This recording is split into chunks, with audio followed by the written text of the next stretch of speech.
Hello and welcome into the Piles of Paragraphs Creative Space. I'm Lori and today I'm going to work on week 20 of the Roxy Creations challenge. This week Rachel has us doing some stamped labels. She used lots of digitals. I've done some on line paper and on some radio diagrams. I'm going to do some on some French letter digital that I have and some other stuff. So let's get started and see what I can put together. This is kind of a fun exercise in thinking about your digitals or your book pages in a little bit different way. Gives you a chance to use little snippets of them, kind of an interesting fashion. So, cover this up so I don't put my hand in it. Let's see how that came out. I may need to put down my, I've got a piece of packing foam over here that works really well as a base for stamping, because sometimes I don't get my stuff stamped as well as I should. Yeah, see, I had a missing spot in there, but that's okay. It kind of adds to the rustic look of the labels. Let's put this down here.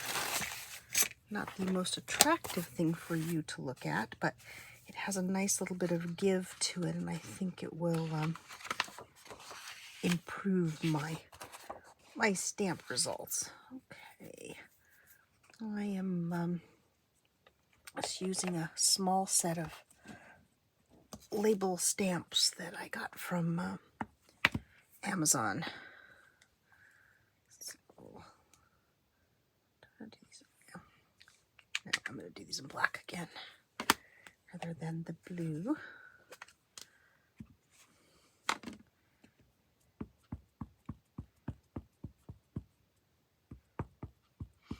Rachel used quite a wide variety of papers for her labels. So, as always, I encourage you to go over to her channel, which is Roxy Creations on YouTube, and see what she created. Really enjoyed doing the ones that I did earlier on book page. Some of my book pages are really fragile. Oh yeah, much better result if I use this little bit of packing foam underneath. Much better. So let's see what else I got.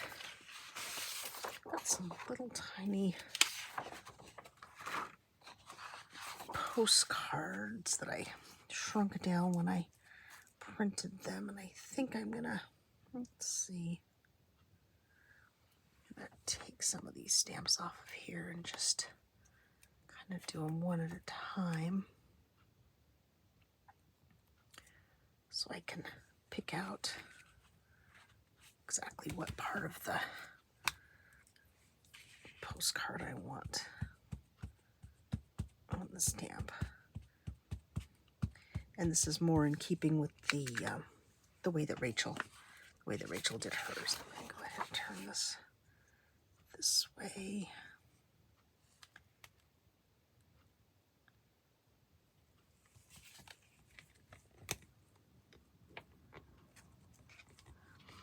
I don't do a whole lot of rubber stamping anymore. I used to do lots and lots of it, but I don't do much. That turned out pretty cool.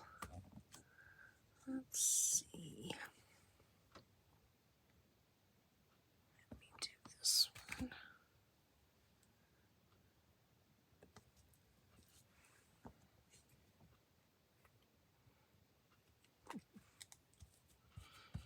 Of course, since I'm doing the video, I can't get the lid off my ink pads.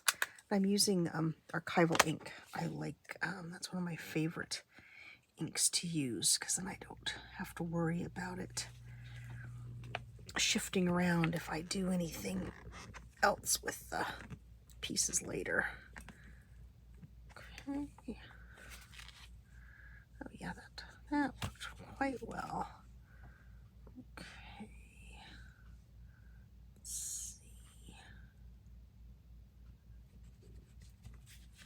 I want to do that way. Oh, I think that way. Use a little bit of the library green this time.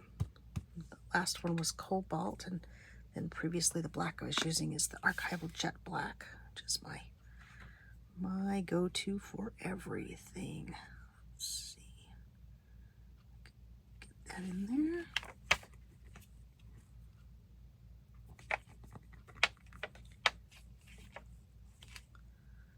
Yeah, not bad. This one has a lot more handwriting. Let's see, what I want to do.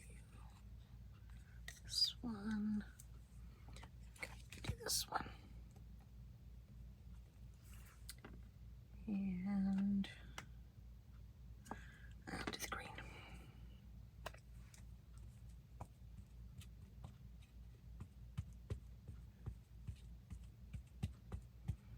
I know I have lots more label frame stamps, but I did not know where they were off the top of my head, so these will have to do for now. And this is nice size. They're all small, so I can work them into things that I'm working on. Oh, not bad. Okay, let's do one more.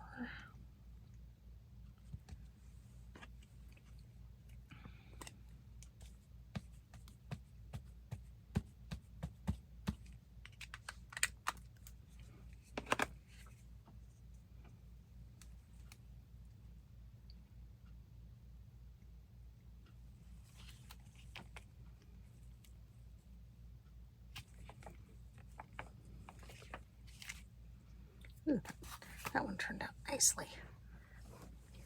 So that kind of just gives you the idea. And like I said, I really enjoyed the ones that I stamped on the book page earlier. So I did some map and even some security envelope. I thought that would be a pretty nice background to do some layering on. So I've got some of them cut out here. I did some on really old dictionary page, and they didn't print really clearly, but I think the smudginess kind of goes along with the really old dictionary page, so I kind of like that. So of course that's up to you whether you want to have it. You can certainly do them so they're nice and crisp and clear, and oops. Trim this down a bit.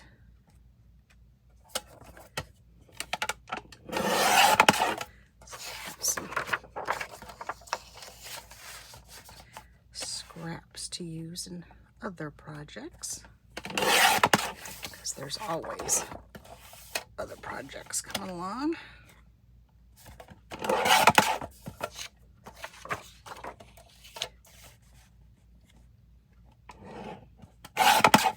It's really a good idea to stamp quite a few of these, and then sit and fussy cut maybe when you're watching television or something like that. It'll work well.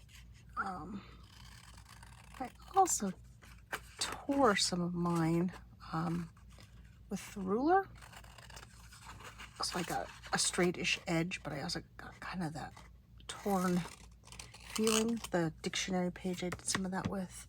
Let's see, where's my little ruler? I've scooped my little ruler up into something else, but let's try tearing this one. Since I didn't get a really good print, let's add to the rustic nature of this particular label.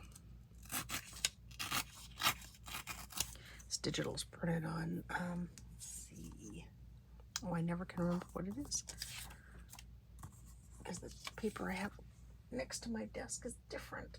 Oh, I'm gonna have to order some more paper. Yeah, it's a bit heavier weight. It's heavier than 20-pound. Oops, doozy. So you have to pay attention and not be looking for something else.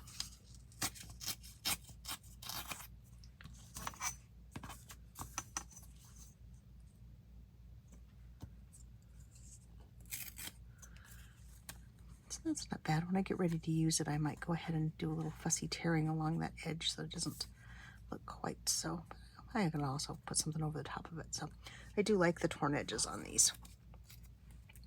Of course, if you watch me much, you know, I almost always like a torn edge. Let's see. And the ones with the rounded edges, I am not necessarily going to round. I'm just going to trim them. And then if the project lends itself more to a more rounded corner, then I'll go ahead. But they're quite usable even with the squared corner, I think. So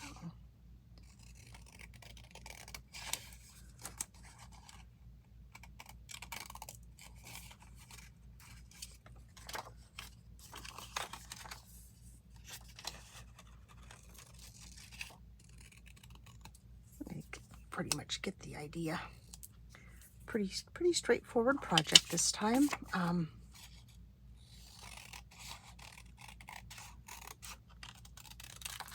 With some really fun and very usable bits when you're done. So this was week 20 of Roxy Creations challenge, and it is the stamping and creating your own labels.